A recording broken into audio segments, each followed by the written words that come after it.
ending. As the title says, this is an analysis to the conclusion of Tales of the Abyss. So it should go without saying, yes, it's covering full game spoilers. It's not obvious enough. So if you haven't beaten it, or you're at the very least not familiar with the story of the game, well, you can. Okay. So introduction, a small background on why I decided on this panel. So if you're familiar with the lore of the ending, you may be aware that there's no definitive or official statement on what happened. Instead, Bamco's official stance is it's whoever the player wishes. So if it's Luke, then it's Luke. If the player thinks it's Luke, then it's Luke. If the player thinks it's Ash, then it's Ash. But note that there's many players who just casually play through the game and they watch the ending and they don't think there's any question as to who it is. They just assume that it's Luke. So they think it's the main character, Luke, who appeared at the end of the game. Now, when I first played this game, it was actually back in early 2006. I played the Japanese version. And when I first played it, I was going through a translation guide, like someone was translating the game as they were playing through it. So I was just following that guide. So I had to rely on other people to tell me what the story was like. And when I first beat it, there was no question in my mind either that it was Luke who appeared in that flower field. But I had no idea as to how he came back. So naturally, I went looking for answers to see what others thought, and what I found out, pretty much took me by surprise. So it didn't occur to me that, Namco at the time, that they would choose to leave the ending open despite what I thought. So it seemed clear to me enough that Luke had returned alive. But since I used a guide, there wasn't, and there was no other guides for the rest of the game text. So I was just going off of what other people were saying, and then I read about the contamination side quest and how others were thinking it was Ash who returned instead, and I was frustrated that I couldn't really understand the side quest for myself. So I had to wait until the game released in English, and then finally I was able to go through the game, so I can go through the way I wanted, and then finally I could analyze everything.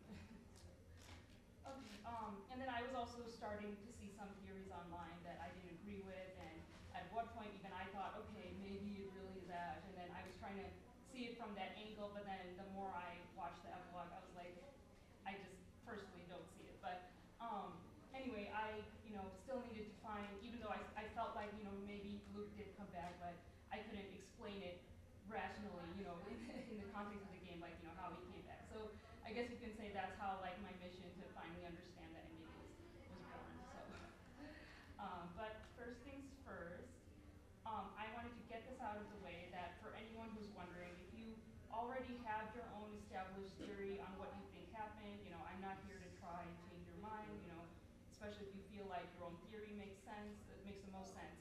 But if you don't have your own theory right now, or if you don't feel strongly about what happened, I'd be curious to know if this panel helped shape your opinion in any way, if you're willing to share your thoughts of how you feel. So I should just say right now, my full disclosure is that Luke is my favorite character, and Luke and Tyr is my favorite ship in this game, if it's not obvious. But regardless, I've always wanted to know the truth behind the ending, and even if it meant hearing things that I didn't want to know. So that's kind of where it is right now. But what we do plan to cover, so really I'm just planning to go through the ins and outs of the contamination side quest, why it's important, what may have actually happened, everything else related that was shown in the game, and then as much of the available evidence as possible, both in and out of the game, including anything that's been revealed in interviews, and then how the ending is depicted in different adaptations of the game. So we have the anime, the manga, the drama CDs, light novels, and the stage plays. So we're going to try to go through those briefly as well. And then what I like to call the breadcrumbs, basically everything that's been mentioned in outside supplementary materials and interviews. Most of these are most of them are Japanese sources. So a lot of people don't really know what's in these materials. So, and then at the end we'll briefly go over what the major and most popular theories are, and then finally then we'll discuss who could it possibly be. So again, this is only my opinion, and everyone is free to believe what they want. So before we continue, I wanted to say you can get into some pretty deep stuff in regards to the what happened, And there's some very insightful things I have, read about online, and especially when it comes to like religious themes, etc. But for the purposes of this presentation, I'm going to say that, that stuff is beyond the scope of this panel, and we're only here to discuss who is consciously controlling, the person we see in the echo. How's my voice, by the way? You guys can hear me? It's good? Okay. All right. So, and some disclaimers. As much as I've tried making this as comprehensive and complete as possible, there may be some things out there that I may have missed, mostly due to my own lack of knowledge of the Japanese language. But anything that's cited here from Japanese sources is all because I found them already translated or had someone translate them for me. So, one more thing is this presentation, as I alluded to already, is going to be using reference material from other media like the anime, manga, and then things that were in interviews, guidebooks, the official scenario guide, etc. So the reason is because there's information in these that are actually not covered in the main game alone. Like, some people like to stay, they say within canon, like not anything outside the game. But the thing is, we have things that we know have been revealed that you can't find in the game at all. Example is Ash's backstory, right? They kind of hint to it, but you don't really see that until you see the manga and the anime, and if that stuff isn't in the game at all. So that's like an example of that. It's kind of why you have to look in these outside sources in a way. So yeah. But okay. So, and then, as I said, this was actually a tweet just a few months back. So when Tales of the Rays ended, I think they just tweeted this out saying like, oh yeah, we keep these reference materials in our offices and stuff. And what I noticed was they actually keep the Famitsu Perfect Guides, and they also keep the Character Episode Bible. That's like the actual title of the source. So, just in a nutshell, like the translation of the tweet says, oh, here's a look at there's a behind-the-scenes glimpse of, to the development team. We keep all these like scenario scripts and strategy guides from the Tales of series over the years. So that's like pretty much what this tweet is about. And I thought it was interesting. Oh, I'm so sorry. I think my partner needs me to go for masquerade judging. Oh, can I grab a ribbon in case I can't come back? Yeah. I'm so sorry. I really, really, really want to see this again. I'm getting yeeted in the other direction.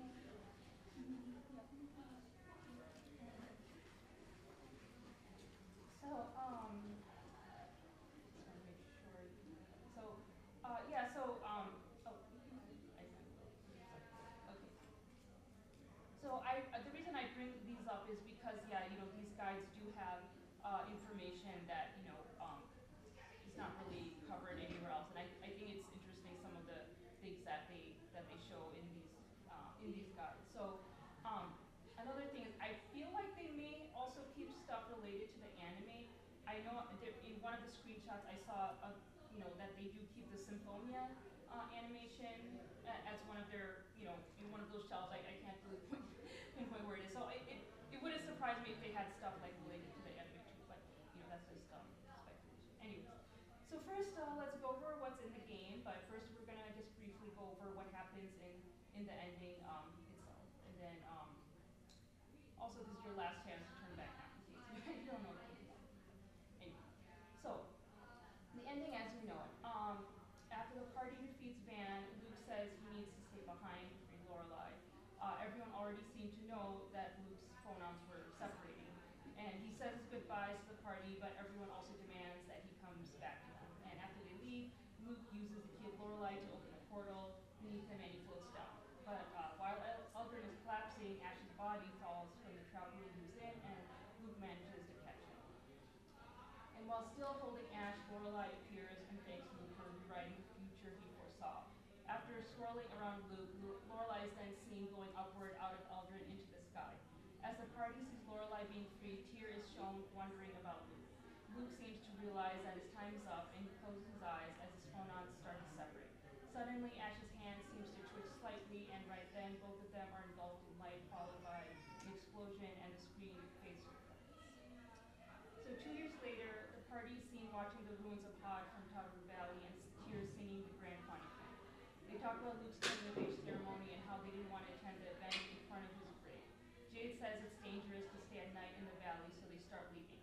Out of the corner of her eye, Tyr seems to spot a figure coming towards them. They noticed his distinctive red hair and hairstyle, which was very similar to Luke's. The red-haired man stops a few feet away from Tears. She then asks him, "Why are you here?"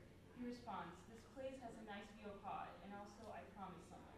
Tears sheds a single tear smiling and goes towards him while the rest of the party follows. Jade seems to realize something and gives a mysterious expression. The wind blows, showing the man's red hair, as well as the key of Lorelei. The scene ends with the last shot of his face and the moon. And note that in the Japanese, the line is like slightly different, but it's more accurately translated as "because I promised, didn't I?" And in the anime, the official localized subs are actually "because I gave you my word, didn't I?" So I wanted to point that out because it feels like he's directly asking Tyr to recall the promise. It's a little more, I want to say, vague in the English version, what he says, but in the Japanese, it's actually, I feel like it's a little more direct. And, in English, like, the voice actors kind of have to sync with what's shown on screen, which is why I think it's, it has to be slightly different. Oh, yeah.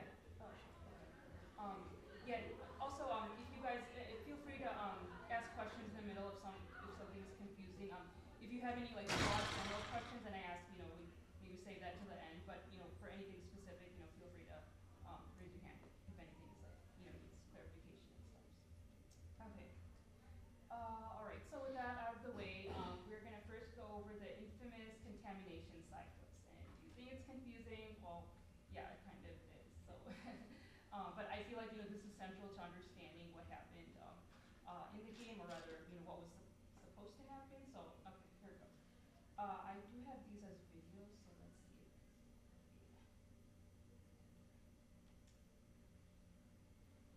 and these aren't voice acted, but I'm going to try to read through these, okay? Die. What the hell? What do you think you're doing? I heard you talking at the port. You're Jade the Necromancer. I will avenge my brother. If you were listening to us, then you should know these people have come as emissaries of peace. I know, but they couldn't even find my brother's body. The Necromancer took it and used it in undead experiments for the Emperor. My humblest apologies. I'll arrest this man at once. What's with that guy? What an idiot. Luke, don't talk like that. What he did was wrong, but he doesn't deserve to be mocked for it. Huh, if you say so. Anyway, Jade, there's something I've been wanting to know. What is it?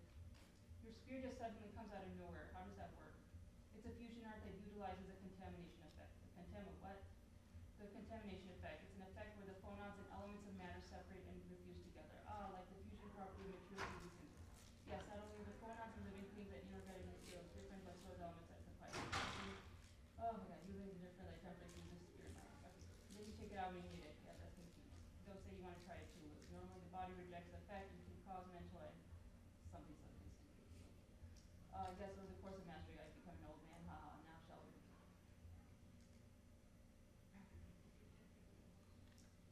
What's those rumors the guy mentioned? Yes, it's famous amongst the military. Their story goes they collect corpses on the battlefield in an effort to revive the dead. Even a rumor that says Malcolm forced his third division who made the living dead. When I met them, it turned out it wasn't true, but reviving the dead, huh? Okay, so as you saw, someone suddenly tried to attack Jade. He deflected it, and then Tyr assists. So Luke basically is asking Jade how he's able to take out his spear, and then that's when Jade explains what the contamination effect is. And it's a fusion art that utilizes the difference in properties. Luke comments about how that's handy, but Guy and Tyr warned that it's kind of a difficult technique. So that's kind of it doesn't seem that significant, but we'll find out we'll find out later on like why it's important. Okay, so scene 2. This happens in Sheridan a little bit after the start of Act 3. Let's see the volume.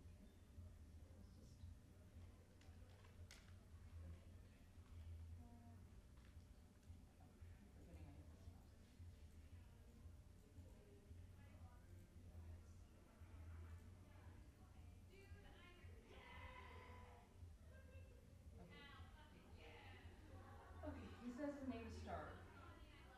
I'm sorry, would you all mind if we stayed at the inn here tonight? What's up, Colonel? You must be my aide. My back is hurting me, and I don't think I can walk today. Yeah, right. Oh, well, sure. Let's go to the inn. Go on ahead. Don't tell me you don't think you can even walk to the inn. No, my glasses have been acting up. I'd like to borrow the light here. Oh, I'll move fire. You stay with me. Okay. Then we'll go on ahead.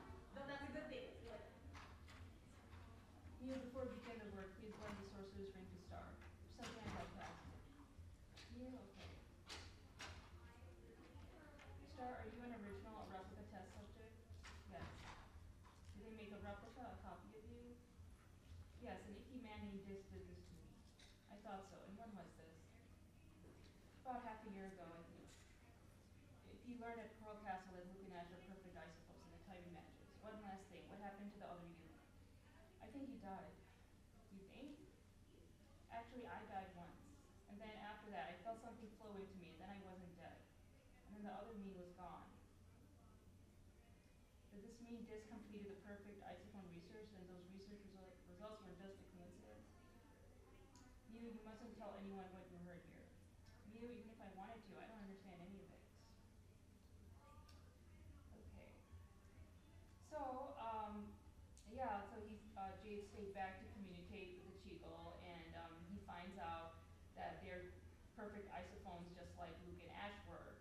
And, you know, basically Star kind of confirms like what Jade was thinking this whole time, and the replica Cheagle ended up dying in the process. So the results of this experiment basically imply that the same could happen with Luke and Ash. And basically, if the contamination effect was to occur, it would presumably result in Luke's death, and Ash would come back alive. So that's what it's implying. So there's still 2 more scenes to this, so we're gonna watch through these.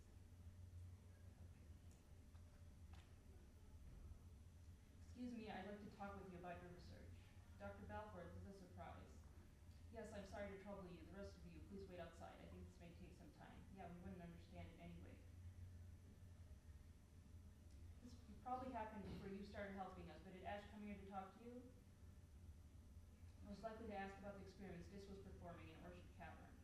Yes, he did. It seems he learned at Coral Castle that he and Luke were not merely isophones, but perfect isophones. And thus he wondered if the Cheagles in Orchard Cavern were perfect isophones just like him. Yes, and he was correct. Based on your theories, Dr. Nee's recreated accident occurred when Luke was made. He managed to succeed in recreating a perfect isophone, but after that, the phone machinery broke down and the recreation data was lost. Did Ash ask about the toll on the original when a perfect isophone is born? Yes. Then did you explain the gradual emission effect caused by phonon separation? A technical explanation would be beyond a layman, so I just told them that his physical and phonic exchange would gradually decrease as he approached the time of the Big Bang. That may have led him to misunderstand. Misunderstand? Nothing. I just finally realized the reason behind his reckless behavior, though I imagine it's already too late.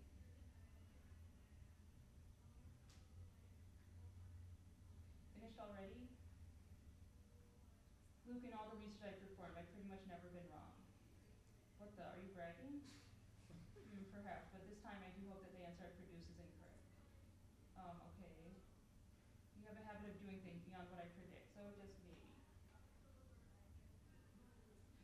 So I forgot to mention actually, so there's kind of a glitch when Ash sees the other Cheagle. So I think if you play on an emulator, the Cheagle is still there in the cage. So he's actually not supposed to see the Cheagle. So I'm just clarifying that in case anyone was confused from that. So that's why Ash thinks because of what happened to the Cheagles, he thinks he's gonna die. And yeah, the Cheagle that was in the original cage, he didn't see a Cheagle there.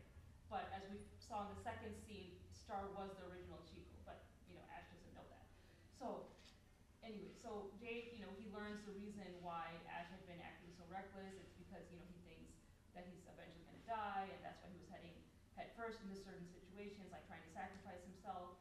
But in the end, Jade is still hoping that Luke will prove him wrong and avoid his fate in the Big Bang. So yeah, if the Big Bang runs its natural course, then Ash is eventually meant to come out of the Big Bang alive. But this is only according to his theory. So we know that Ash had looked in the this is what I just mentioned. Sorry. So that's why he misunderstood what had happened, and he thought it was the original who died, but it was actually the replica. And then from Spinoza's words, Ash is just deducing. He thinks he's gonna die eventually, but that's what Jade was referring to when he says Ash might have misunderstood. So Ash thinks he's gonna die, but according to the Big Bang, he's actually not supposed to, or rather he dies and then he's supposed to come back. So again, that's what the theory says. So, but yeah, okay. Now scene 4. This is actually a pretty hard scene to get because it requires you beating the super boss, which is Nebulum, and then you have to see the other scenes to close out the side quest completely. But yeah. So.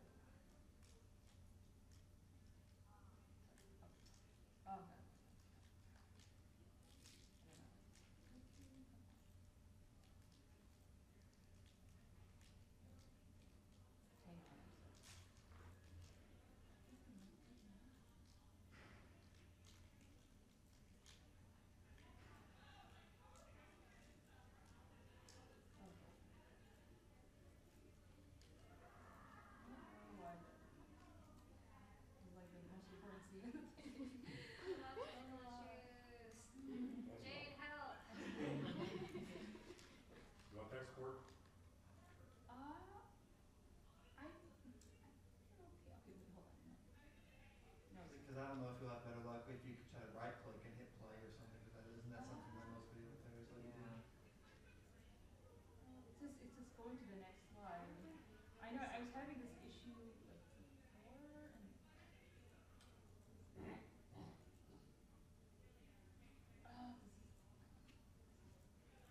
I swear this worked before. I mean, I have a summary of it, so I can do that, but still, I just totally open. Of course, it's the disk scene that doesn't work. I know, right? That's the problem. Yeah. Oh, God, I'm sorry. Should I go get tech support and you want to Okay, sorry, hold on. I'm just. I am tech support. Let me. I'm gonna try. Because I mean, I guess theoretically, if you know, remember where you got this from, you could just try to look it up on this, like where you found the video or something. Yeah, I have the video actually. I mean, I can even show it. Yeah, or if it's on your computer, something Yeah. probably be easier to just pull Let up me see there. if I can. Yeah, I'll just pull that up then. It's just being dramatic. It's working too well. Why is there soup in your search bar? Why is there what? Soup. Others? Oh, I have no idea. Okay, We're at soup. okay. What's I wrong was with gonna this? play. Soup. Okay, whoa. Oh. It was there, but Yeah, I know it's like my stupid computer's like. Hold on. I'm trying to, because I'm extending this. No, Oh. folder. Oh my God. You might have to like make it a little smaller so that the whole thing. Yeah, fits. no, that's what I'm doing. Okay. Ah. You're so small. I'm just trying to help. Who'd have Don't thought? be smart. I'm just trying to help.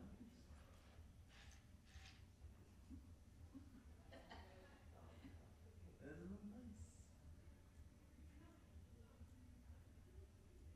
Just don't play the title. Okay, There you go. alright. Yay. Hey.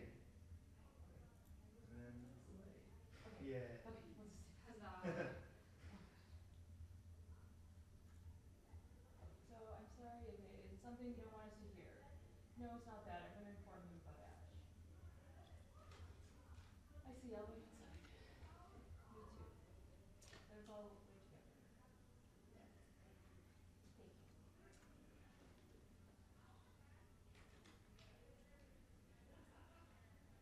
What do you want? Have you come to laugh at the pathetic sight of your old friend? Ash has died. The Big Bang? If you're asking that, I presume it means it's nearly time for Ash's Big Bang? Yes, if you're asking that. That sounds like you're saying Ash's death was not caused by the Big Bang event. Correct, and even you are intelligent enough to figure that out. Regardless of what caused his death, at this point in time, we can assume the Big Bang had begun. It may not have begun. What is it supposed to mean? You're the one who finalized the theories on perfect isotone. Do you not believe your own research? The Jade I knew, Jade the golden child, isn't someone who would say something like that. Please don't give me disturbing nicknames. Or is that replica that important to you, more than your best friend, Sophia? The dust on the floor has value compared to you. Listen, Jade, the contamination effect cannot be prevented, even with your talent. I know that. You're speaking to the person who failed to revive the dead. Fate cannot be changed. His memories will remain. No, nothing but his memories will remain.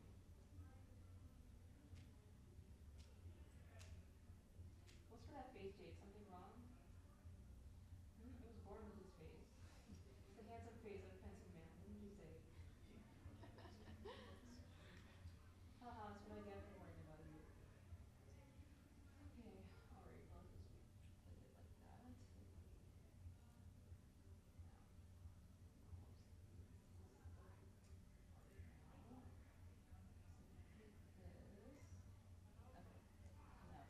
alright, well, just leave it like that. Now, so yeah, we find out, so Dis was thinking Ash had died from the Big Bang, and then Jade said no, he didn't, but he still thinks that the Big Bang, he thinks it has begun. Jade disagrees with that, and he thinks Jade is trying to find a way for Luke to survive, but he scolds him for that, and Jade, of course, he just reluctantly agrees ultimately, and Jade adds that his memories will remain, is what Jade is saying. So this seems to imply that Luke and Ash will follow the course of what happened with Star and his replica, and that Luke would die if the Big Bang were to place. So one thing I wanted to note here is that when this says that only memories will remain, that doesn't mean that no one survives. He's theorizing here.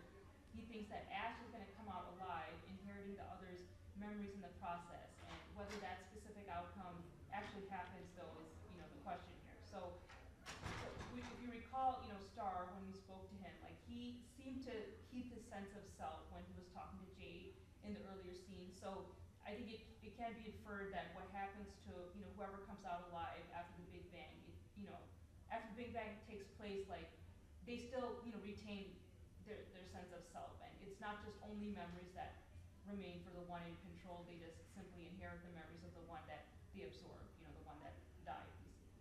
So there are some skits that are relevant to the side quest. I just have some screenshots and basically a summary of what happened in these skits. So one is called A Perfect Replica. This happens when the party stays at the inn and dock before going to rescue Natalia and Ion. Jade basically asks Luke how he's feeling, and as he states, he says Luke is the first isophonic replica he's encountered and tells him to let it know if something is wrong. Skit ends a little humorously, but it's the first hint we get on Jade monitoring Luke based on what he knows of the Big Bang. The second skit is Where is the Key of Lorelei? So Guy, Tyr, and Jade discuss where the jewel could possibly be. The contamination effect is brought up, and after Guy and Tyr leave the conversation, Jade mumbles to himself that it would be too cruel if that really did happen to the jewel. And Jade's worries may be because he wasn't sure how the jewel could be extracted from Luke if that were the case. Replicas and their original. So Jade doesn't elaborate here intentionally, but he's basically hinting that something different between Luke and Ash as isophones is, basically that's something that could happen differently. He knows they're perfect isophones, but obviously Luke has no idea about all this. So the Jewel of Lorelei is basically, it's when he finally obtains the jewel, and it's confirmed here that the contamination effect did occur to some extent because that's how Luke was able to take the jewel into his body.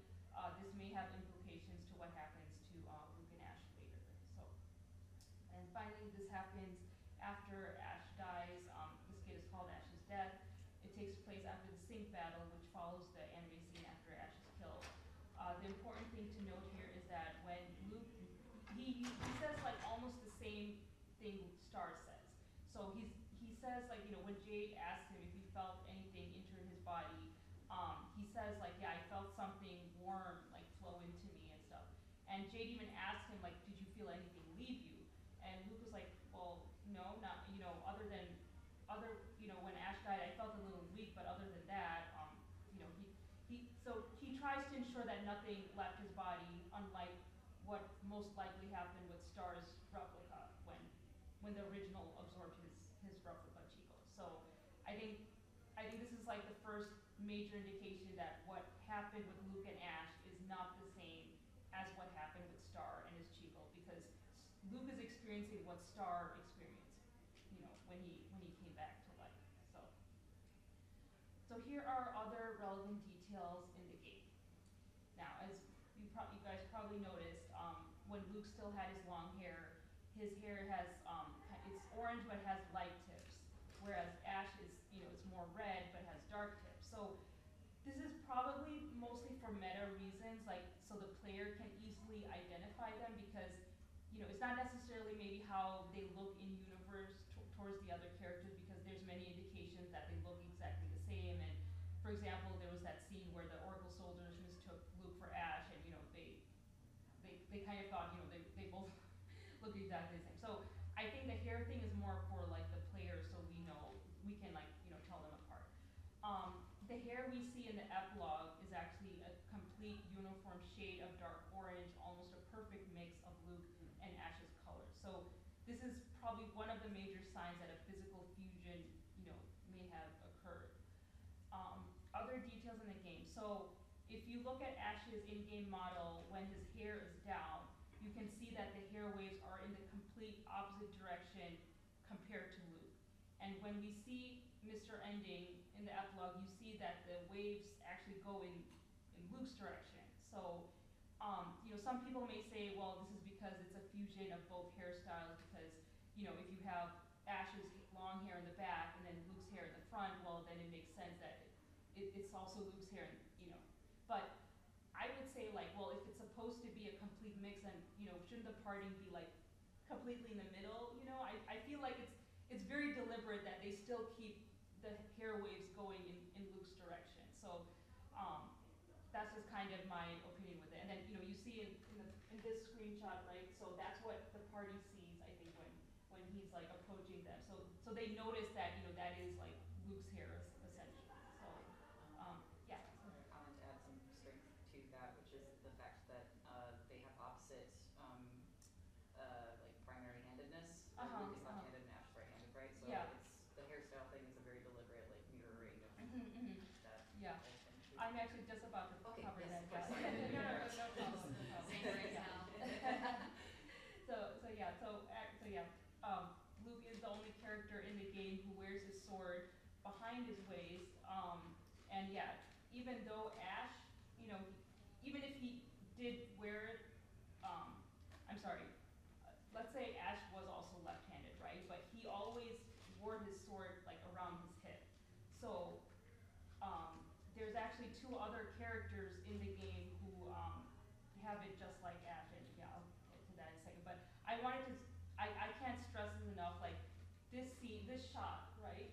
It has no significance in the entire rest of the game. Like this is literally the only time Luke wearing his sword like that has any importance whatsoever. Like I feel like it's a very deliberate design decision on the part of the developers. But so there's two other characters. Like one is General Cecile, who also happens to be a left-handed person. I don't know if people noticed that, but according to her in-game model and her official artwork, she also wears her sword on her hip as a left-handed person.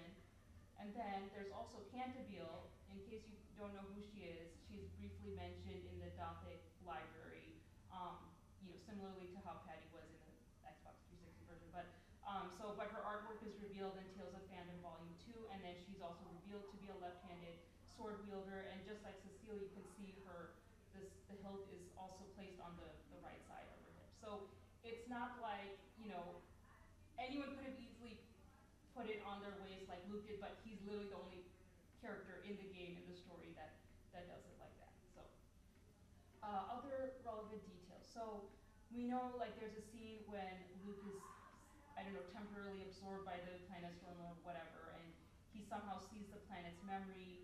And in this scene we see that how Van kind of became revived by Lorelei, and how he eventually used that power for Sync, and so he's able to revive Sync that way. So this may have been what caused Ash's body to become like technically alive, but we'll touch on this later. And I put the diary entry to like what Luke says. So he said, I saw things I shouldn't have seen, like Master Van trapping Lorelei in the body and reviving Sync. So that's what he says in his diary as well. So and other details. So this is important. So there's this implication while Luke is a replica that he can't control his hyperresonance. So in the scene when he's trying to ask Jade, oh, how can I use my hyperresonance on the miasma? And Jade just simply says, look, you're a replica. You're unable to fully control your hyperresonance. That's what he says. He said one wrong move and you would die. So he's trying to say because Luke is a replica, he can't control it the way Ash can. Now, when Ash dies, he receives Ash's phonons. He's able to use the second order hyperresonance, and he makes a pretty insightful comment here. And Jade says, oh, like, second order hyperresonance is possible. So he's implying that it was something Luke was able to pull off that he shouldn't have been able to pull off. But Luke says here, he said, I don't know what happened at the moment. I thought about Ash, and something in me just. He's like, it was like when I destroyed Xerath, but this time I can actually control it. So that's a pretty significant detail. Like, he couldn't control it before, but after receiving Ash's phonons, he can. So now, hold on to this thought. So now, finally, when they get to Van. All right, so Van says something pretty insightful, okay? When Van says he expected Ash to reach him instead, Luke simply says that Ash is inside him. Van immediately makes this connection to Luke, obtaining the second order hyperresonance, and he says he surpassed his original. And also for the first time in in the game, he calls Luke a true human being. And even when Luke, he says like, I wanted you to acknowledge me, to accept me as a human being, Van repeats it. He said, yes, and you have become a human being. So it's important to know that Van always called things as he saw them. So he saw Luke as little trash for the majority of the game. So for him to actually call him an actual human is unprecedented in the game. And it's not just used here as a metaphor, although that is important in some ways, but it's important to note that Van is physically seeing Luke as a human. So, I mean, at the very least, it's, he somehow physically surpassed the limits of a replica, basically. Okay, now, these things are other details that, other hints that people have pointed out, like especially in the Japanese fandom. And I don't quite agree with all of this, but I'm just pointing this out just because, in case you find it important or not. So, when Luke is saying his goodbyes to the party, and Jade gives out his left hand, but then you see like Luke kind of briefly give out his right hand, and people were saying like, oh, what if this is like Ash starting to possess him or something like that? So I'm just saying what other people have said. It could be like Luke is so used to giving out his right hand that he briefly gave out his right hand for a sec, or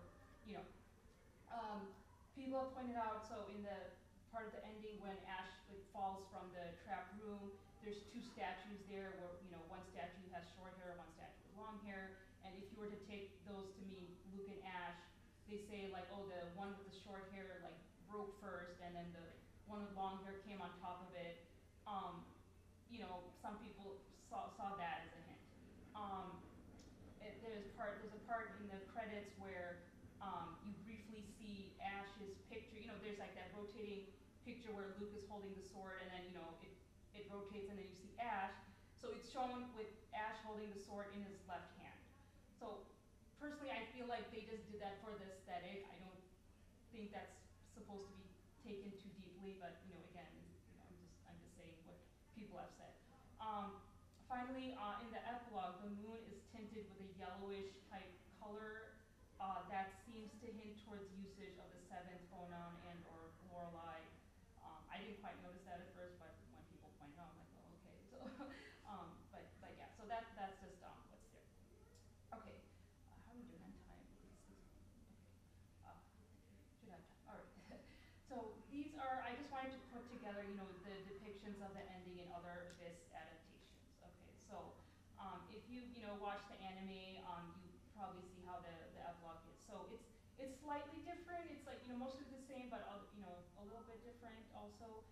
Mew is actually present in here, unlike the game. And there's a brief montage of what others around the world were doing while Tyr was singing. The last scene when Mr. Ending appears, it pretty much plays out similarly to the game. Tyr still cries, then is shown walking towards him. Jade's expression seems to, in my opinion, it seems to be a little more genuinely happy than the game. I've heard otherwise, so I mean, I've heard mixed opinions really on Jade. So, but while Mew is there, he doesn't go up to Mr. Ending immediately. He just goes with Jade instead. So, the anime is up there in case you're interested in watching that. So, from the manga, so there were actually quite a few manga series made, but in the main series, the tone of the manga is much more hopeful and positive. You can clearly see how the rest of the party is reacting to him. So Tyr is clearly happy. Jade, you can actually see, he seems, he's smiling, and he seems like he's pretty positive in the screenshot. So this was a scanlation done. I can put the credits on the slide, but yeah, it's just a translated version of the manga. So, but it's not the translation is not official though. So just FYI. This was the Ash the Bloody manga that they released after the anime, and it covers Ash's point of view, but the last pages is basically when Ash is facing the replica soldiers in the trap room, so when he calls himself Luke von Fabra. And the epilogue from the game is not covered at all. So Ash's point of view, it basically ends right here. They don't even cover like his death. So they just, I guess they just thought that was a appropriate place to put it, but I'm just showing like what they have in the Ash manga, sorry. For the Jade one, so this was kind of a side story that covers And it doesn't cover the epilogue per se, but Jade makes a kind of interesting comment. Like he says, we're going to a place where, from a place with a view of Eldrin. So that kind of mirrors like what Mr. Ending says. He says, from here you could, there's a nice view of Pod, kind of. So it's like interesting why, and Miyajima-san, like she was the one who actually wrote this manga too. So I feel like, I wonder if that was like a nod to the epilogue, the way she, the way that, that statement was put there. So, okay, so we have the Biz stage plays. So, you can see both of the stage plays in the next room if you want. But, so this was the first stage play is called Final Score. In this version, Tyr's the one who greets Mr. Ending after everyone leaves. And, because of the nature of a stage play, right, you can't have the same person play Luke and Ash, right? You need like two different people. So you have no choice but to choose like one or the other for the final scene, right? So in this case, Luke's stage actor is the one that's clearly shown, and he also gives a very obvious gesture. He like, puts his hand out to her, and that's not shown in any of the other adaptations for Viz. In the Ash one, this is actually a little more ambiguous. This version, it focused on Ash and the God Generals. What's kind of interesting is that during Ash's death scene, they actually use overflowing emotions. The background music that was used in that vlog, they actually put it during his death scene when I guess like, it's when he's kind of passed over or whatever, and then he sees Natalia, and Natalia gives him the flower crown, and so that's like kind of when they play that track. But for the ending proper, it's much more ambiguous. Both actors actually make an appearance at the end, though not at the same time, and then Natalia also is shown receiving the crown mysteriously from somewhere. So this is kind of how the stage plays covered it. In the light novels, we had actually two different light novels from two different authors. So one of them actually had the cover of showed Tyr with Mr. Ending in the background, and then they also had like a full, you could see like a full illustration of Mr. Ending right there. But other than that, there wasn't anything too noteworthy in these adaptations, but I just wanted to show that. In the drama CD, so this one was a little different. So Guy, apparently, he makes a comment about how the light that they saw in the sky seemed to show like both Luke and Ash were alive. But instead of the usual dialogue, Tyr recalls the promise once again to the party, and then when the red-haired man shows up, Tyr simply says, "You came back," and he replies, "Because I promised, didn't I?" So it's subtle, but there seems to be, I guess, more of an implicit understanding that Luke came back. It's, that's just kind of how they covered it, I guess. So, anyways, now here is what I like to call the breadcrumbs. Okay, this is what I think is just things that I feel like that they put outside of the game in other sources, in either interviews or other guidebooks and stuff. So whatever I thought was significant, I put it here. So a few things that came up in interviews. In one in Dengeki magazine, these were both like in 2006, there was like this statement that was taken out of context, and the way, I can't recall it exactly, but like they were saying that the lines were like as if the guy was trying to say, oh, like Ash had come back in some way, but again, it was very vague and ambiguous, but a lot of people were somehow thinking like, oh, maybe they were intending for Ash to come back. But again, it's not, the full context is not there, but I'm just saying like that, it was like basically person A was saying something like, oh, well, it's Ash, and then B was like, no, but I really like Luke though, and it was just kind of like weird, like how that interview played out, but they actually put it in this magazine, I think, to stir up some, engage, to get people talking or something.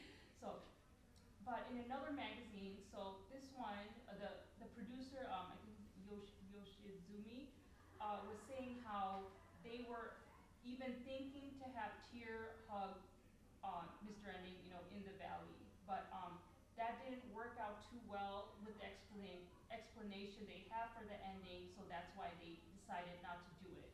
So I think people were thinking that, oh, because they took out the hug, because they thought it would interfere with their interpretation, but they took it out because then it would make the ending less ambiguous, basically. So they thought, okay, if we kept the hug there, people people would automatically assume that it's Luke. So that's why they took it out, is because they wanted to keep it ambiguous. So that begs the question, well, why did you plan the hug in the first place? So that's like just one thing to think about, like, why was there a hug to begin with? Okay, so now this is the Famitsu Perfect Guides. They made one for the PS2 version and the 3DS version. And there's actually, the content is kind of the same. There's some additions though to the 3DS one, which I'll get to in a bit. But so the timeline that's there, it's the same in both of them. And under the date for the epilogue scene, the timeline says Luke von Favre returns alive in Tatru Valley. So even after Ash takes back his name, he's still referred to as Ash in this timeline, like specifically in this document. But so Luke von Favre, it could still refer to Ash in a way, but yeah. So I put this there for a reason, which I'm going to discuss at the very end. But yeah, I just wanted to show you what's in the timeline there. This is just the concept artwork that was in the 3DS official complete guide. It's just shown as a setting illustration. It's not in Luke's section, it's not in Ash's section. It's just its own separate section. Okay, so this is the Character Episode Bible. That's the actual name of the book. This was interesting. Okay, so there's a section for each character, and in specifically Luke's section of this book, you can see they have Mr. Ending's picture in the section, and the caption says, "His comrades kept praying for Luke's return. He then appeared."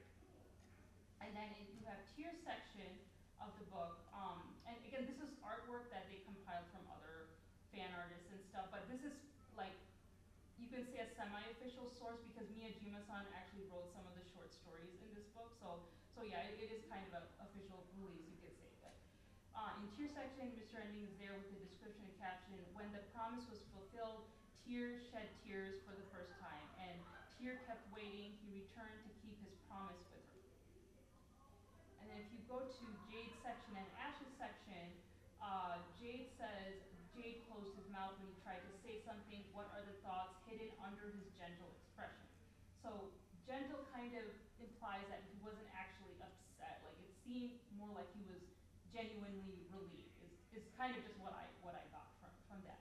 And Ash's section of the guide, unlike Luke's section, like, it doesn't go into the epilogue. It just stops when Luke, is seen carrying Ash's body, after they release Lorelei. So that's what Ash's section looks like.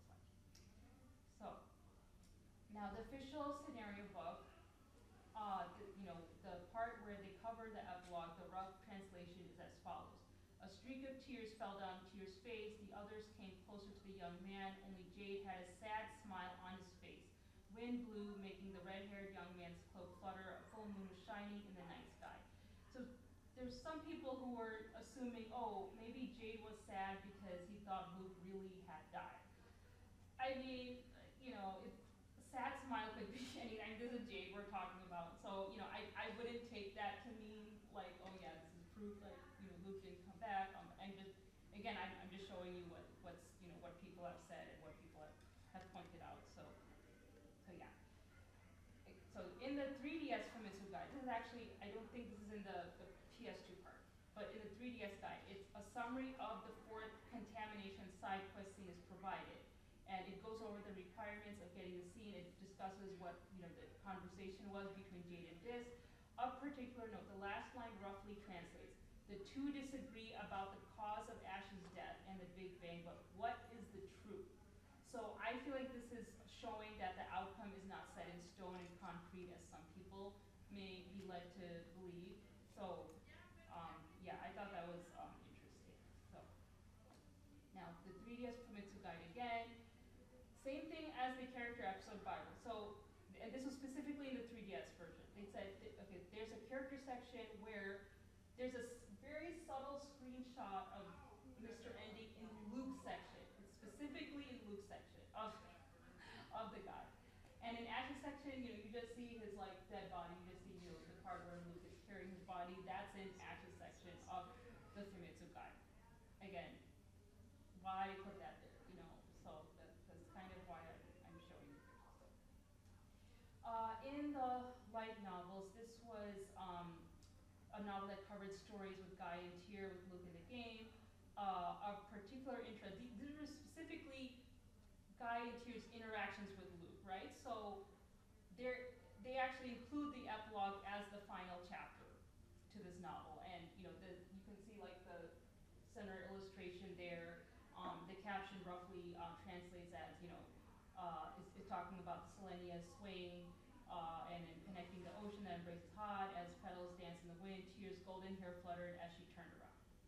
So they don't show Mr. Ernie, but they show Tyr supposedly, looking at him. And this is a book that's covering their interactions with Luke. So take that as you will. So yeah. Okay, this one. I don't know how many people know about this one. So this was a booklet they released from the anime. It's called All About Tales of the Abyss. And in this picture where they have this illustration, there's a small caption right there at the bottom. This roughly translates as follows. That person came back after 2 years to fulfill the promise he made at his party. The moonlight is shining on Tadru Valley and Selenia flowers are dancing in the wind. A man with red hair slowly comes into view before his friends as if blessed with a miracle that wasn't supposed to occur.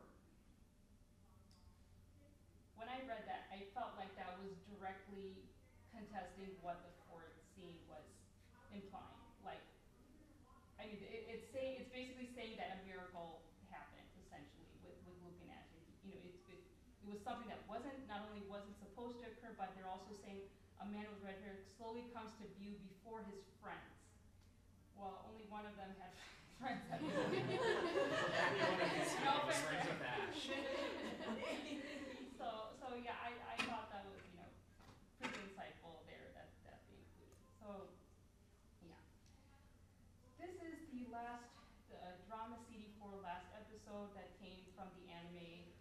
These next two sources I'm going to show, they're a little more subtle. So, and I included the link, by the way. There's a subtitled version you can watch on YouTube. So in one of the tracks, this takes place like right before the epilogue. So after the final battle, at Eldrin, and then before the epilogue. So in one of the tracks, Natalia is meeting with the suitor, and Guy comes later to try and warn her that councilmen from Malkuth are trying to get Peony to marry Natalia. So they talk about that, and in the conversation, Natalia brings up how she wants to rule her kingdom, and she says something along the lines of, I believe that making that ideal come true is a way to show that Ash once lived. But in track 5, so Tyr's visiting Mew, she tells him the story of how Luke got her pendant back, and Luke makes a comment how he wants to stay in her and everyone's memory. At the end of the track, Tyr responds to that by saying, I won't let you become a memory. I know we will meet again, Luke. So it's kind of subtle, but it's interesting how Natalia and Tyr both view their love interests at this point, respectively. So Natalia's like already acknowledging, okay, Ash is a memory. Ash is gone. Like she's not expecting him to come back. She's saying like, I'm gonna try to rule the kingdom in a way that to show how Ash once lived. Tyr, however, is saying she still strongly believes that Luke is still gonna come back, despite what Luke is saying. Oh, I want to stay in your memory and everyone's memory. So this seems to be kind of a subtle message of hope that Luke will eventually return back to them. So. Now this was the Image song album released for the anime. It's called Brilliant World. There's a track it's called Juramento, and it seems, based on the lyrics, it seems like it's said from the point of view of Luke. And if you don't know what an Image song album is, it's basically used sometimes a tie-in with a commercial product. It's meant to give a sense of the personality of the character. So, and they usually provide insights to a character that may otherwise go unexplored in the media in question. So, if you look at some of the lyrics here, it's and assuming it's like from Luke's point of view, he says, "I'll come back to you. I'll come back to you." And instead of spending your nights crying, waiting for dawn, dream beautiful dreams, I silently walk the quiet path of hope. I stake my life on this oath to myself.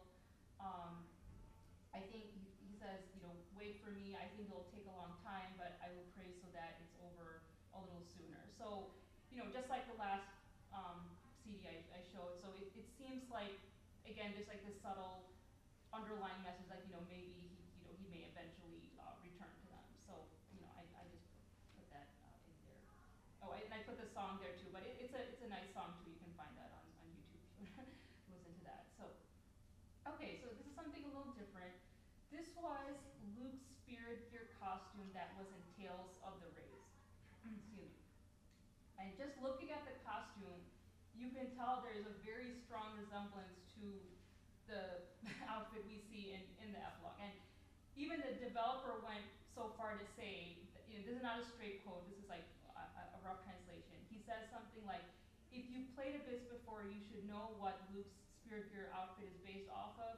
However, it doesn't mean anything too deep, so please just enjoy the design. Don't think about it. Don't think about this in the game where everybody is replicas. Don't think about it.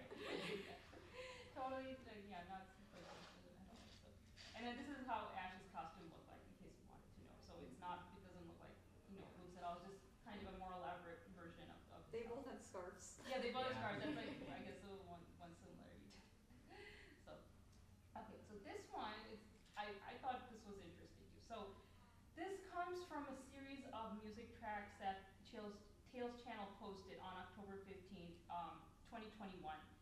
It was part of their Tales of Official Background Music Collection event music video series. So I don't know how many people remember this. So there was a curated selection of songs with overflowing emotions, reunions included as one of the songs. So that's like the song when Mr. Ending comes back, that's the track that plays, right? So of particular interest, each song had the most, I guess, relevant characters, concept art design overlapped onto the video. And for this song in particular, we get Luke's concept art. They clearly put Luke's concept art on that track, on the video. And it's not because he's the main character, because there were other examples of other songs used with different characters. So you see for Zillia 2, they had Julius, and then for Tempest, they had, I forgot his name, Tilkus. For Leon, for Destiny, they had Leon, and I censored that out for spoiler reasons. For Fantasia, they had Deo. So it's not just because Luke was the main character. I do have the video here, so I'm just gonna play it if this plays. And it's not. Okay. If the video itself is not okay. Yes. No. Okay, so it's just the song. Okay, in case you don't know what the song is. If you really want to see it, I can pull it up, but I'm just. They literally just have Luke over tier turning around. Right, It's yeah. Mr. Ending. That's Yeah. I mean, Luke's concept art, basically. So. Somebody knew what they were doing here. Someone made a choice and a Yeah. deliberate one. Exactly, yeah, exactly. So, I mean, and not just that, I mean, they even, okay, oh, now it's playing, okay. Okay, fine, let's just watch this like a minute and a half.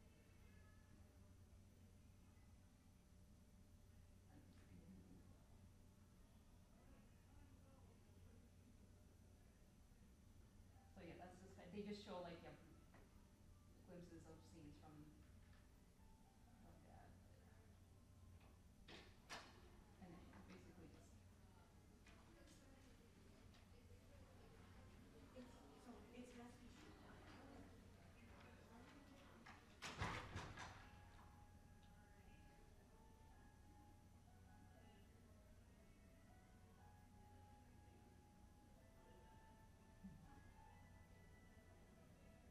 Yeah, I've heard this about, I don't know how many times.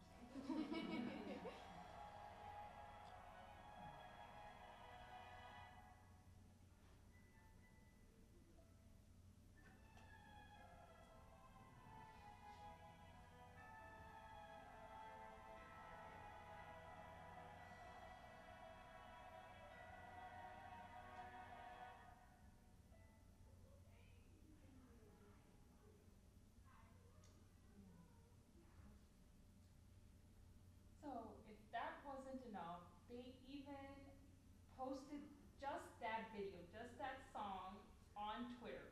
Okay, they took that out of all the other videos, and they just went so far to say it's almost like, please look at this, or something like, I mean, the fact that they're even trying to point this out. And they did it to apparently premiere the anime, like when they started posting the the anime on YouTube, but then it's like, why post the ending video to the end? Like, I don't know, like I just felt like that was kind of a weird, again, it's a, yeah, that was a choice.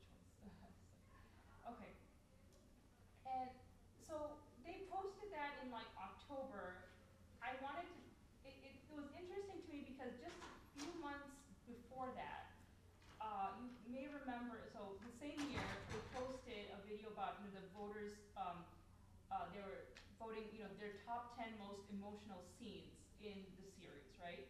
And the epilogue came at number 8, and the producer, Tomizawa, I think, so he specifically read out comments from others who wanted Luke to be happy. So it says here, one of the types, he says, please make Luke happy, it's not too late. So this was specifically about the epilogue. So I just find it interesting that they posted that video just a few months after this. So this was posted in March, and the other ones were posted in October. So just 7 months later, and like I said, they deliberately had Luke's concept art on the video, and I felt like maybe they were trying to say something with that. Okay. This was from Tales of Festival 2021 in November of that year, and I wanted to show this because part of the skit performed at that festival, it seemed to be a nod to the Abyss ending. To summarize, they were, the voice actors respectively, they were playing as Luke and Tyr in that skit, and there was a crystal that was controlling Luke, and he thought he was Alphen from Tales of Arise. Tyr is eventually able to snap him back to reality, and the crystal shatters, and Luke realizes who he really is. And she tells him that Luke will always be Luke. So at that moment, they had, again, the same music track, Overflowing Emotions Reunion, playing in the background, and then they also, on the screen, they showed a picture of the Selenia flowers, the same flowers that, showed up in the valley. So that basically started, they did those two things right when, Luke and Tyr were reunited. So again, it seemed, a lot of people were saying like, oh, this seemed to be a nod to the ending. So, okay, now finally, we're gonna discuss the symbolism and imagery of Tatru Valley and the Selenians, because this seems to be pretty significant here. So, if you recall, the first time Luke and Tyr officially meet in the valley, they meet in the valley and amongst a bed of Selenians. And this also happens to be at night, which, as we'll see, it seems to be a recurring theme for the two of them. Second time, when Luke meets Tyr in her garden and, during the famous haircut scene, this is actually our first formal introduction to the Selenias. And, this is, Luke asks her, is this a flower garden? And Tyr talks about what the Selenias are. She said, these are flowers that, they're the only flowers that grow in the clip-off, and they only bloom at night. So this is the second time, we see the flowers. This is right after he comes out of the coma with Ash, so, he meets Tyr, like, in her garden. The third time, this is not at night, but, this is the second time they return to the valley, and, if you go specifically to the spot where Luke and Tyr were teleported to at the beginning of the game, Luke first makes a comment that, the view here kind of reminds me of myself, and I'm standing in the same place as before, but I'm not the same as I was then. Considering what we see in the epilogue, is this foreshadowing? Because, it is kind of a reflection of, how much he has grown from the beginning of the game. He's saying, I'm standing in the same place before, I'm not the same. And then we see him again in the epilogue, of course he looks different, and then we can probably assume he may be, I guess, an evolved version of himself. So, but yeah, we'll talk about that also later on. Start of Act 3, when we see Luke and Tyr again, they meet once again in her Selenia garden at the start of Act 3. And yeah, the anime kind of has a similar picture, so I put that in. And then finally, this is what we see in the epilogue. They make it very deliberate, very intentional. You see the Selenia flowers in focus when Tyr meets him. It's almost a reflection of the exact setting when they meet for the first time.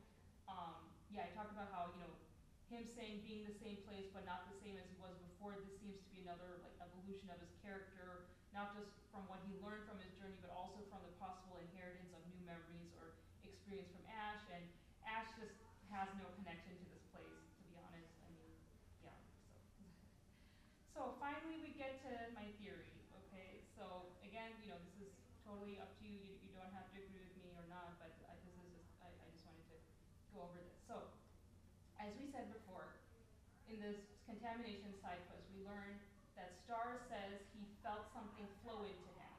And Luke says he also felt something warm fall onto him when he died. So he confirmed that with Jade, and he also says that in his diary, that when Ash died, he said, the rest is up to you. Then I felt something warm flow into me. So again, it's like the same language pretty much when that happened. And then, and I kind of went over this already, but like Luke's comments about him being able to control his hyperresonance, plus Van's comments to him being now human, seems to greatly imply that something happened to physically alter his replica state. So I think at the very least, he's no longer bound to the physical limitations of a replica. Like that's what it seems clear to me at that point. So Ash was heading towards the Big Bang, but was killed before he could do so. It is greatly implied from the contamination cycle that he would have returned alive if he had reached his Big Bang properly. But note that Luke is also going through phonon separation, just like Ash is. Not the cause isn't the same, but he made his body go through phonon separation because of his stunts at the Tower of Ren. So Jade still believes that Luke has the potential to prove him wrong and defies fate from the Big Bang. That's what he says, at the end of the third scene. But we still need to figure out how Ash's body somehow became alive, right? So note that the Big Bang didn't actually start until that happened, until we see Ash's hand like twitch slightly. So, at that scene, we know that Ash was surrounded by Lorelei. We know that Luke's phonons share the same properties as the seventh phonon, which we know has the power to heal. So remember that Van similarly used Lorelei to heal himself, as well as Sync. So just like Star needed to absorb his live replica to be able to come back alive, it's when Ash's body becomes technically viable, if you will, that Luke is then able to fuse with it, and the Big Bang, that's when it pretty much begins. It's like right when Ash's body becomes technically alive, and then right when Luke's phonons are separating, that's like literally the exact moment when he needed to fuse with Ash's body. So that's kind of what I'm just thinking, from that. And then we just went over this, but with the presence of the Selenius and the Valley, and just the presentation of the epilogue itself, right? We have the hair, we talked about how the hair waves are, it goes completely in Luke's direction. The sword is exactly the way Luke had it. Tyr's presence, Tyr's the one who's addressing him. So, who is it? If you've been following this presentation, then, answer should be obvious, maybe obvious.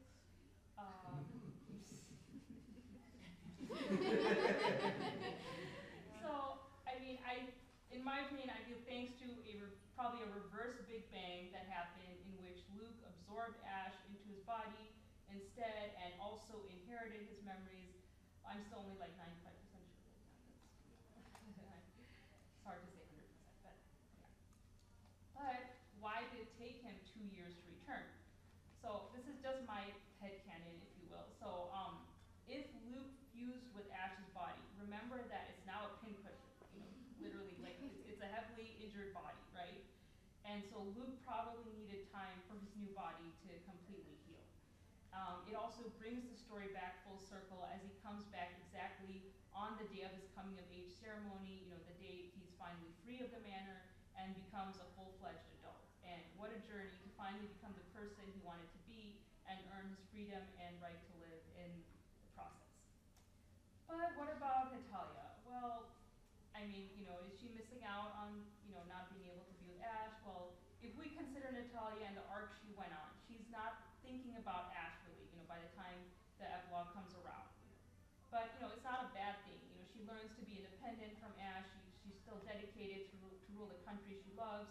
And in all other adaptations, Natalia is pretty much shown to have moved on, really. And note that she also relieved Luke of the promise she had been holding to him, holding him to from the beginning, before the final battle, essentially. How they have that conversation before they fight Van, and she said, I'm no longer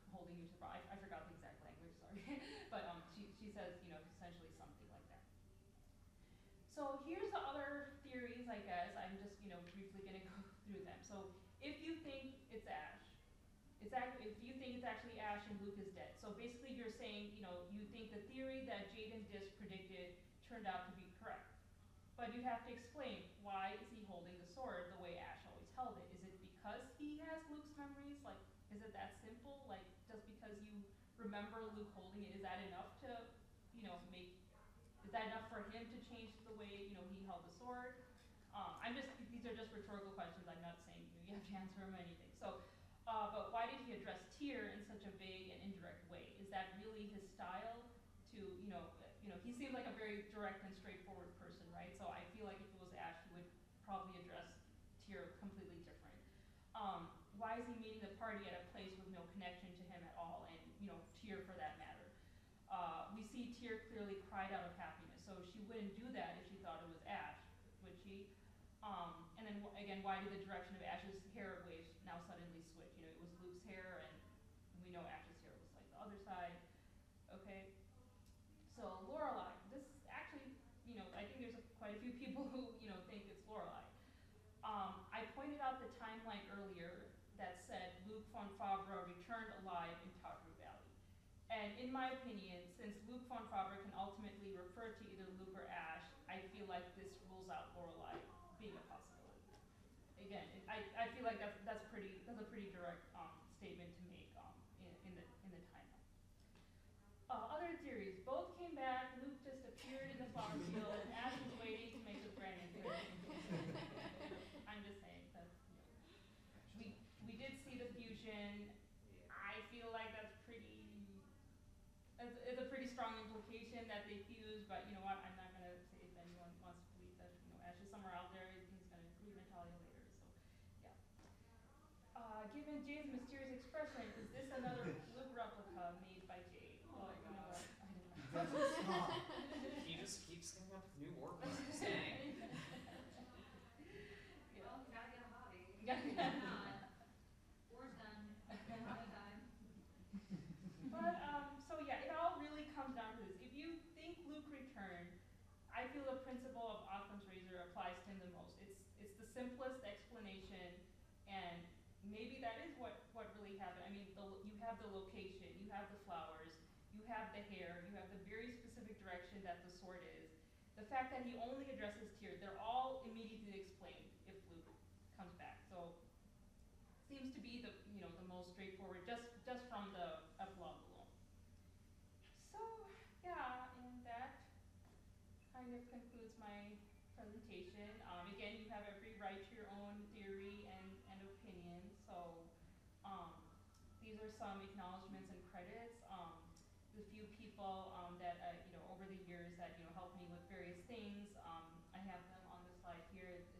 They go by Yoon Hanabi, Bibliophile Emily, who's here. Ari, she helped me a lot, especially the last few weeks, to help translate some stuff. Dimension Slip, she had those scans and the sub videos that I referred to. And also if I ever spoke to you regarding the ending in any shape or form, and or for moral support, then there's too many to list, and you know who you are. So again, thank you for all of that. So this is kind of my contact info. I'm pretty much I use the same name just about everywhere. So I'm on Twitter, Tumblr, Discord, YouTube, Twitch, Reddit, and AO3. Yeah, so that's pretty much there, and then but yeah. We'll take questions now. Yeah, it's not totally done, I guess. It's not, yeah, go. I want to say that Jade himself said that he's never been wrong before, and that he's willing to believe in Luke. So I think we should believe in Jade who believes in Luke. Yeah, right. Believe in the Jade that believes in Luke. I totally agree with it. Yes. What if it's both?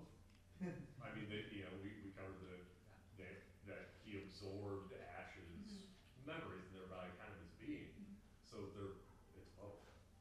Like you're So saying, another like they case combine in one soul, or It's Lash. So my only thing, and you could refer to also the opening song, right? I think the last line says like we become one or something. So Literally, we'll recombine or reunion. reunion. So I mean, this is just my opinion. So they did physically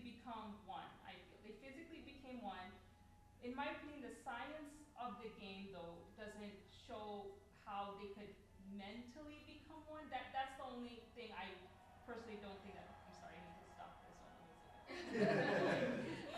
But, so, yeah, that's my only thing. Because of what happened to Star, we saw that Star, he pretty much retained his sense of self. You don't see the replica in him anymore, just like his memories, at least that's what Jade says. So that's the only thing that I think whoever came out of the Big Bang, it's one or the other, but he absorbed the other person, is what it's saying. But they did physically become one in a way. I guess it really becomes the question, what makes an individual, and I guess to a certain extent, it could be answered their memories, their Yeah, experience. so that is an interesting thing to think about, like how much will Ash's memories affect him, But if you think about to the theme of the game, right, it was all about identity, it was all about Luke finding his own person, being his own person, finding his own identity. So, it's an interesting question to think about, like how much it would affect him. And now, if he has Ash's memories, does this mean would he have feelings for Natalia now? We don't know. It almost reminds me of the Heisenberg uncertainty principle. You can observe, the thing at any given point and get two different answers.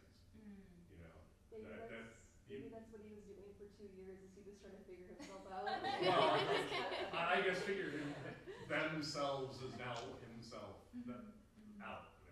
Two people trying to inhabit one body. Yeah.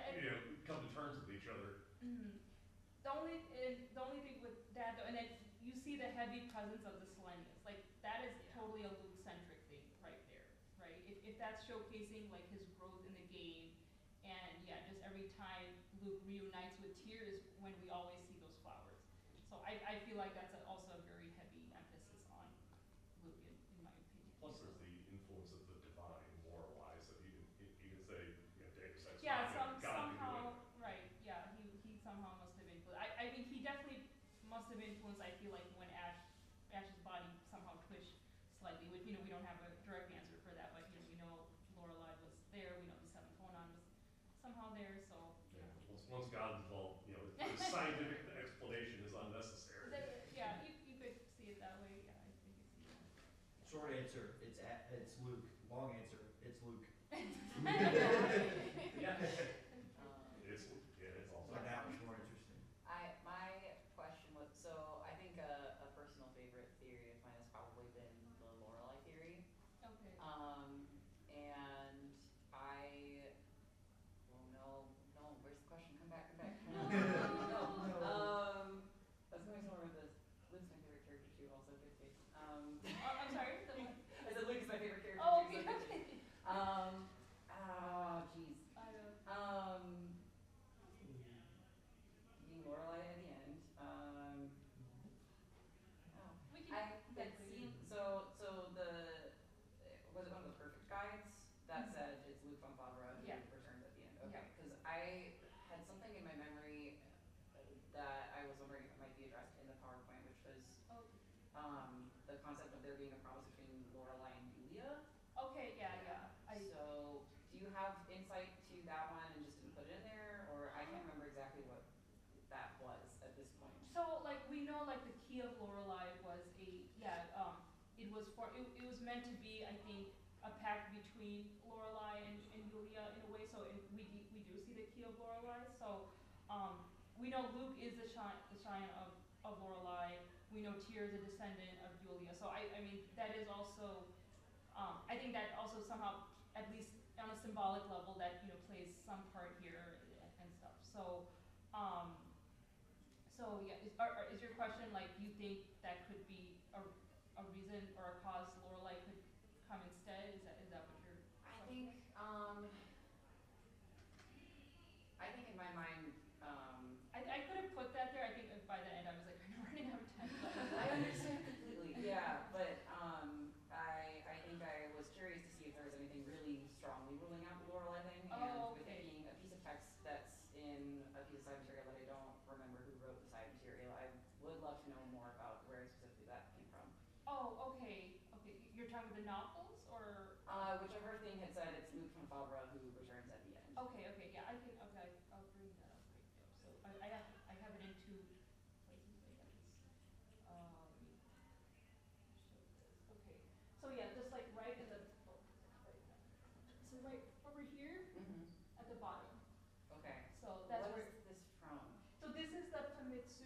perfect guide.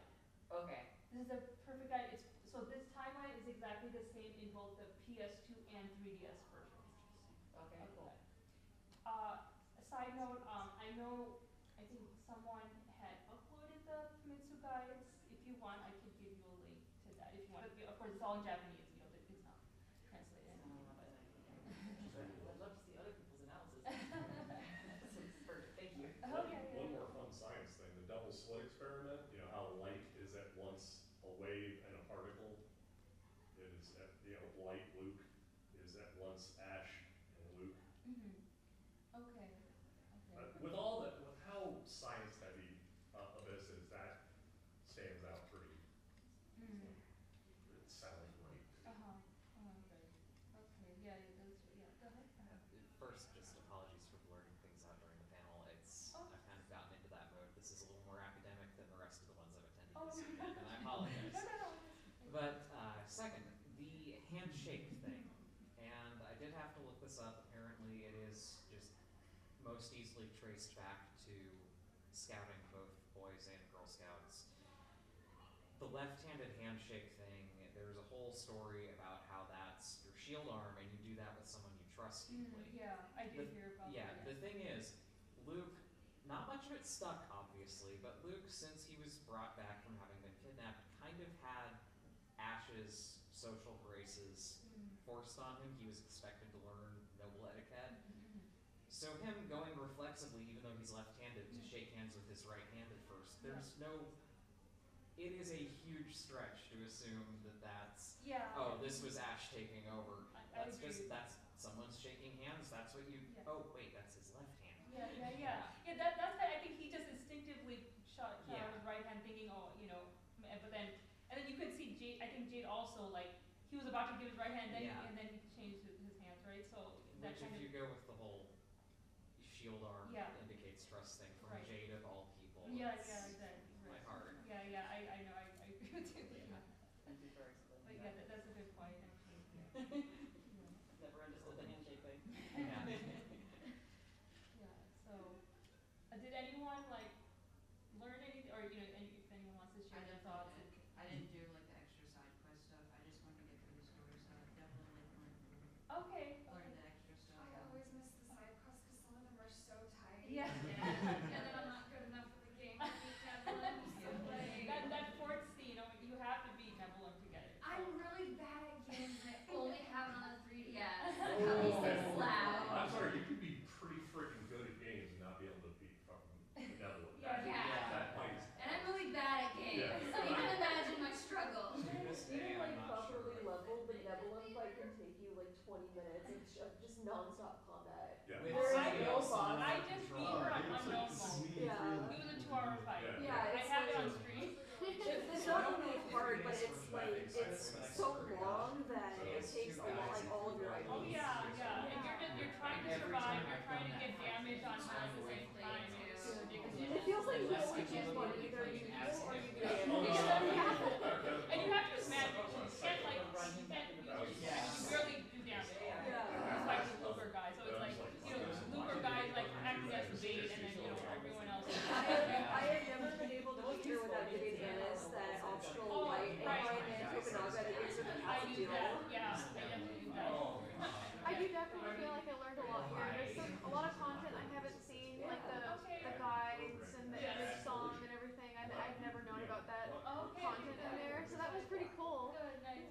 Yeah, I'm glad that. And another thing, because I actually recently re-listened to all the CD dramas, and I thought it was really interesting that all of them believed that Luke would come back, but even Natalia didn't think Ash was coming back. Right. That fourth one, right? Yeah. So that was. I feel like if you're a writer and if you have in your head that Luke is not going to come back, why would you write it in that way? That's why I feel like you have to kind of look at it from outside the box a little bit. You never saw Jade in the CD drama go I hope he returns, and we have an overlay of Ash's face.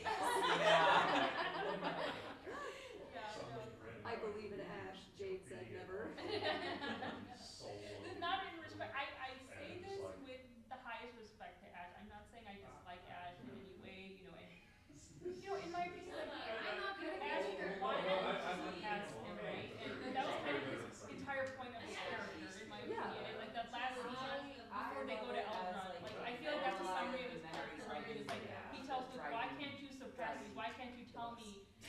fight and poop if you Because, want. yeah, He it is, says you those know, I love exact to be words, and sad. I feel like if you were to summarize This way, Ash's it's character right feels there, like that's super shitty what when it Yeah. is, you know? Ash's character is like, I He, can't like, hear then you, he so you becomes have Ash to at be. the end. Yeah, Luke is like, what does this even mean to be me? And Ash is like, shut up, and runs away. That's pretty much Abyss in It's itself. one of them things You should be maybe Luke. use Luke was, situations who is where Luke? And Ash is like, I don't know, runs away. And like between the feeling and like the memories and kind of, because we're taking two people and Yeah, it was a, I was like hoping I could, but I'm glad it, I kind of Yeah, had I time. love it. Because I was expecting, oh my gosh, what if I cross the 2 hour mark, and like kick me out of the room or something. I mean, you could talk about Abyss for 10 hours and he would still not run out of terms to discuss. Yeah, honestly. the whole reason that Luke von Faber was in the prophecy is because he was like the same as Lorelai in some science. I don't fully understand the science Yeah, of the the game. phone on frequency or something. Yes. They share this. Yeah, and like they had the same or something.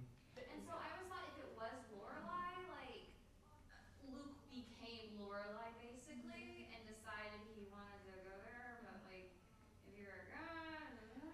So my opinion with that, so Lorelai says he wanted to escape the planet. Like he says this very clearly.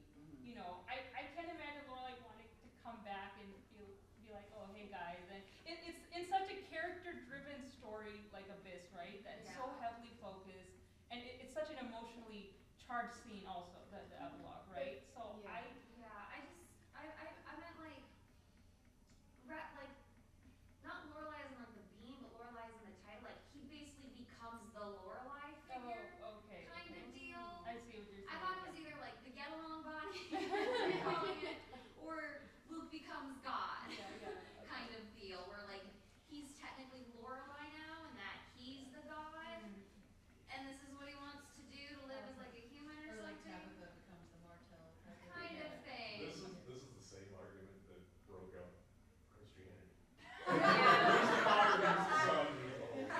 Yeah, but like, I don't fully understand the science of the game. I've always been a little too spacey to get it because it's so heavy, and I'm like,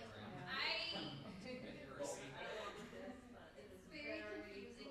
It is occasionally I am 14 and this is Pete. Yeah. So I don't fully understand the science and how everything would work. So that was just my impressions from when I played the game. But mostly I always thought it was like the get along body where like basically the memories kind of fuse. Because especially with Jade saying, oh the memories will live on, that's like, okay, well you're not sentimental, so I guess they're literally absorbing them. But of course that ties in with the question of like, okay then is it really him? Is it really him? Because what is a person with their memories? But that also does tie in with the themes of identity and autonomy in the game. And also is ambiguous, which they like to do sometimes. They like to be a little confusing. Well, that's particle theory. It's a wave, it's a particle, it's Luke, it's Ash, it's Flash. Okay. It depends on who's It's a observing. rush in my day. Yeah, I'm too tired for this. Did you remember your question? I don't know if it was right. Well, I guess one question maybe was, you know, obviously the person who wrote Abyss also wrote Symphonia, right? So I'm not familiar with other stuff that she's written. I would be interested to know, because I'm not that familiar with the Tabitha stuff. I would be interested to know if there are similar themes of identity and There's definitely some themes of like identity and autonomy within the chosen system, because that's a whole fucked up thing. And also like the right to live is also very prominent in that one as well. So yeah, I didn't know they were by the same person. That makes a lot of sense. So when you said that. Yeah. Symphonia is better. I love Symphonia. I've had brain rot for it since I first played it, and I was probably too young to play it. But Yeah, I played it when I was like 10. yeah. But that's neither here nor there. Yes. Everyone has their own favorite game ranking, so you know. Symphonia does not get into its Zellas and Collect, yeah. They never become one. That's not right. Right. They never got into that. There's not really prophecy in the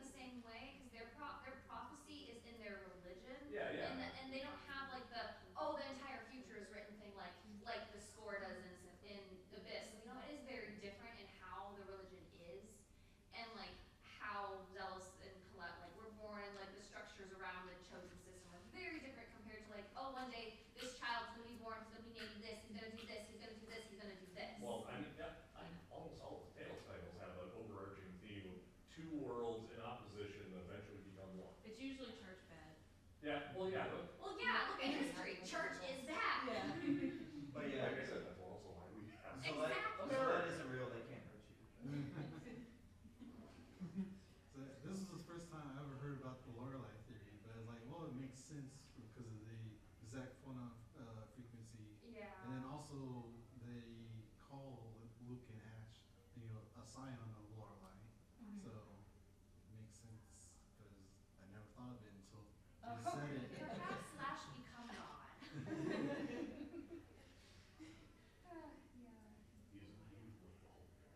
He is the Holy Ghost. Yeah, Lash is God for lashing out at God. that's what screwed up Orthodox versus Catholic.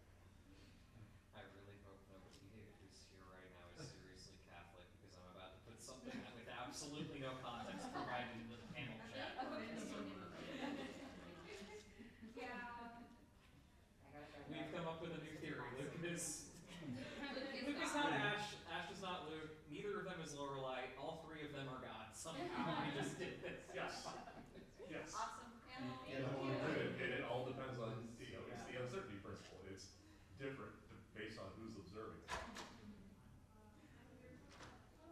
I don't know if they'll ever reveal that, ever confirm who it is. No, never. You've made a very, Definitely very would. good argument for it actually being Luke. Thank you. Yeah, like there is good arguments for Luke for sure, Mhm. but like I don't think they'll ever outright say one No, or the other. No, they don't want to simply step on your because, toes. like it's kind of the point. Not every ending needs to be concrete. Not everything needs to be exact. Yeah, And so I having said that that those interpretation parts. is exactly like that's part of like consuming media and like being able to look at it, to analyze, to criticize, to like really think about it and draw your own conclusions. Like that's part of the point of a good story. So like I don't think they ever say yes, this is him. As Even long if as they're they can heavily milk into this one way for or money, another. I think they're not gonna say. Yeah. It's way more buzz not being delivered Yeah. the answer. That when we'll ever argue about it again? Yeah, because we would never have panels. We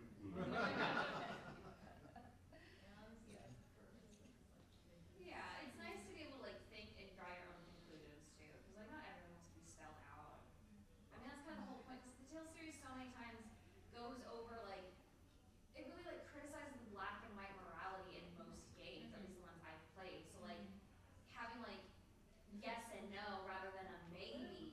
What amazed me about this, because it was like one of the first serious RPGs I played. Yeah. Like just how like the villains were like, it wasn't like, oh they are absolutely evil. Yeah. But they actually gave them like, Yeah. it made it absolutely amazing. And Tales always has had room for that nuance. So I feel like ever going out and saying I meant it to be this person would get rid of that nuance that we so love. Oh, yes, please take care of her bed, yes, I No. You're good. You want me to pass it down? Yeah, sure. Three things. Okay, yeah, Hey, thank you. we found one on one of the artist alley that goes in. Ribbons? Welcome. Yeah, it's probably. And in case anyone wanted to put an attendant panel, they can come see me and answer a few questions, I'll Well, give so them a that's ribbon. what we don't know. Yeah, it had three ribbons. Yeah, that was the one that was lost. Yeah, I hope you guys, Seriously? did it help me answer some questions, it did clarify stuff, I hope I tried to cover, everything. Like, I never really thought about it, but it's like, you definitely brought it more into focus. So. Okay, good. That's good. Yeah, I mean. Cause I was always just like, oh, just one or the other. We try to get every ribbon in It's every like, the overall game was pretty good, Those so things it's only like, work sometimes. it If you get just, it out of mine, to me, it didn't matter that much. So, Oh, just, okay. Well, thank you so much for coming in. Yeah, I got it. That's what I do is rewatch it still. This is an issue that has given me so many headaches over such an extremely long time. And I was like, somebody smarter than me is going to collect all the pieces someday, and I'm going to get my answer. So thank you. Went the extra mile, honestly. Awesome. It's what? You went the extra mile on solving all of this in one place. Yeah, it's almost tracking like down you did like a things. college project. I was not kidding when I said this feels much more academic than the other panels, and in I that was, when I impressive, saw that, I was like, scary way. this is a little semi-serious than the other ones. I hope people don't get like around their minds.